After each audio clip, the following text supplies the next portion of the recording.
Hello everybody, this is Bill Williams. Welcome to another Trahan Creek Outdoors video. Today's video is going to be a short overview of my rainwater harvesting system. If you organic garden or just regular garden, you need a rainwater harvesting system. And I'll show you what has worked for me. I've been doing this particular system now 8 years, and I've learned a lot about what to do and what not to do. So it's coming up next. Stay tuned.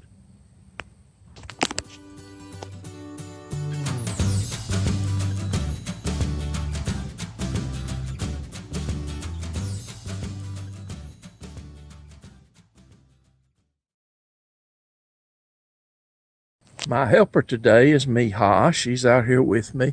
She loves to be out in the late afternoon. This is a shot of our current raised bed garden. We just had a rain today. Had a little bit of rain yesterday, but we had a pretty nice shower here today.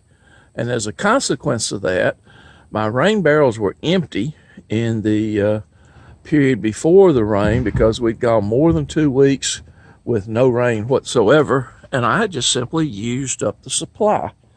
But I took that as an opportunity to clean the containers out and get them ready for the rains this weekend.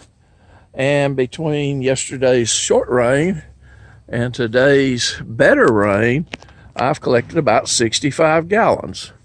They are contained, those gallons are contained in these two containers. The one on the left is a 55-gallon food grade drum, and the one on the right is a standard IBC tote, which contains or will hold up to 275 gallons. The little bucket up at top, I'll explain what that is in a minute. But the two big containers will give me a total, when they're full, of 330 gallons. These two containers came to me in 2011. They were used at the time. I got them from a farmer who used them in his cattle watering operation, and he had upgraded his system for watering his animals and just gave them to me free. People wonder, well, how long does this stuff last? I think that black barrel will probably last the rest of my lifetime, and I don't know when it would ever deteriorate. The IBC tote has had some deterioration over the 8 years that I've had it, and we'll look at a little bit of that right now. Here, for example, you'll see some of the top plastic has deteriorated enough to crack and break on us in 8 years. This was not that way when I got it, but as I say, it was used when I got it. So, you know, I would say it was at least several years old when I got the tote and had been kind of knocked around, might have even been cracked a little bit when I did get it, and I just might not have noticed it. This makes no difference. This is at the very, very top, as you see, just a quarter of an inch or half inch maybe down from the maximum that the tank could hold. So it serves as sort of an overflow valve. If the rainfall gets accumulated too much in there, it'll just run out the hole and run on the ground, which is where the rain would go anyway. So you have a lot of Mississippi engineering here. I don't get worried about some things.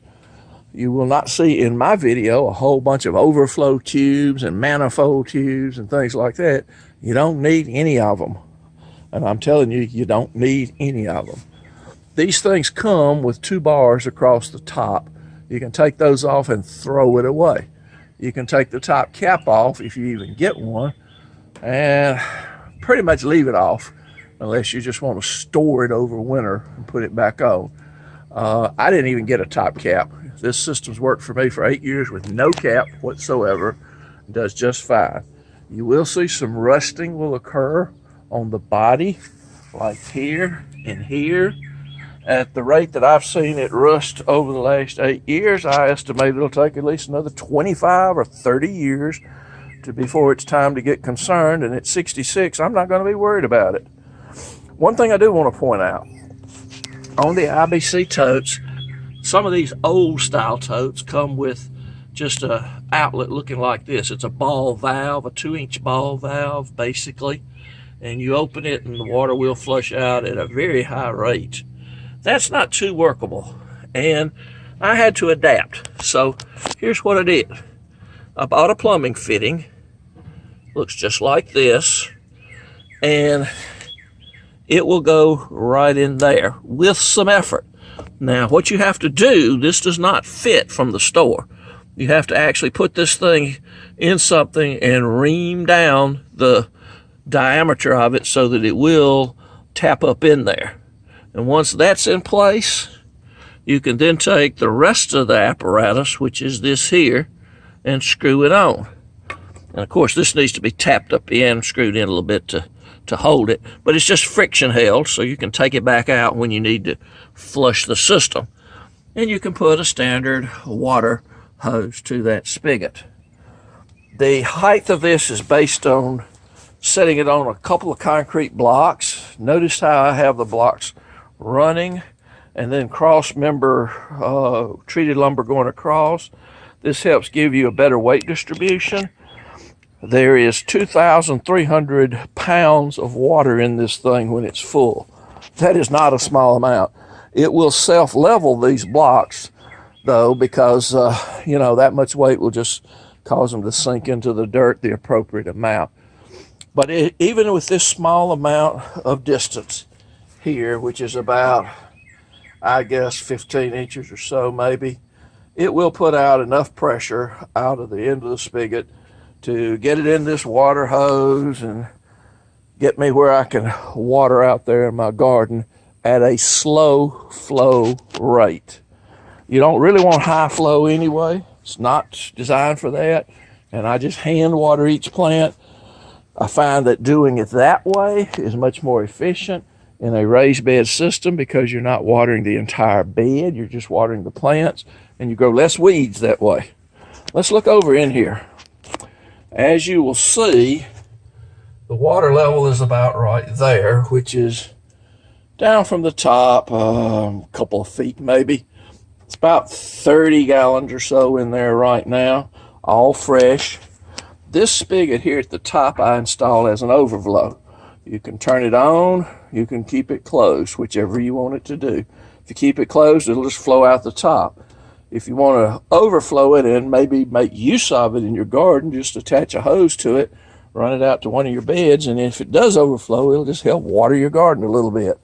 You can also attach a hose here, run it back over across to your IBC tote next door, and if this one fills up first and overflows, then the overflow will go into the other tote. You can siphon backwards and forwards between them. You don't need manifolds and all that. It's just really a pretty simple process. I use the little siphon hose there all the time if I just want water out of the big tank to go in the little one, or vice versa. Simple to do. In fact, to get the water out of the little tank, the best way is just hook it to the hose here, fill the hose up, drop it in, and let it siphon right on out, and it'll empty the whole barrel in a fairly short order. So this is what the system looks like. Works for me and works very well. A garden this size, which is a 25 foot by 30 foot garden, and as you see, I don't have any rows in place right now, but there's room there for about 4 rows, 3 to 4 rows, depending on what I want to plant. But to water the entire garden takes, as dry as it gets in a Mississippi summer, it takes a minimum of 30 gallons to 50 gallons. Really, a 30 to 40 is probably what I use most of the time per watering. So with 330 gallons, you can basically water 8 times at 40 gallons of water. If you spread that out over a period of a few weeks, you can probably run 5 or 6 weeks easy enough, even in the hottest of the summertime, without running out of your 330 gallons of water. And you'll probably get a rain or two between those times to help replenish your supply.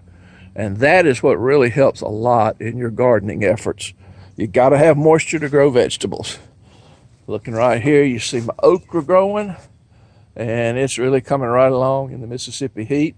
along with some weeds I have yet to get cut out of here along this fence row. Repairing this fence is a future project that I just hadn't gotten to yet. So anyway, that's what the whole project looks like back there. You get a lot of longevity out of these things. I'd recommend anybody get one. Some people ask about algae growing.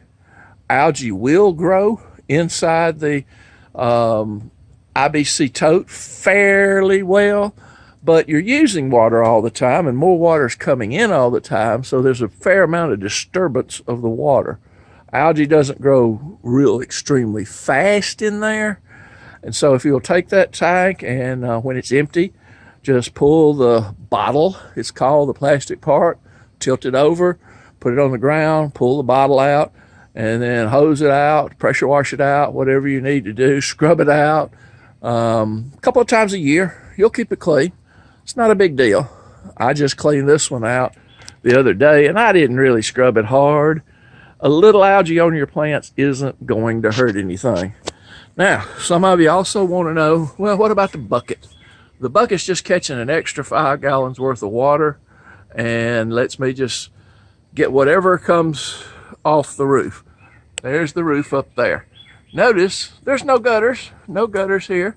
This just comes straight off the roof line. All this business about diverters and first flush and everything else, totally useless. Don't bother with the equipment, the hardware, and the hookup to do it. Totally useless. Now, you will get some granules off of your roof. Where will they go? They will go into the bottom of the bucket. Notice the spigot here is mounted a couple of inches up. It's mounted high enough that it won't drain the last 5 gallons unless you tilt the bucket over. So that bottom 5 gallons becomes a sediment area, because you're never draining it.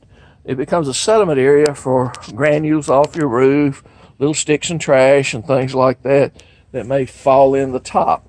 As I say, periodically you clean it. When it's empty, you turn it over, flush it out, and you're done. You don't need all the screens.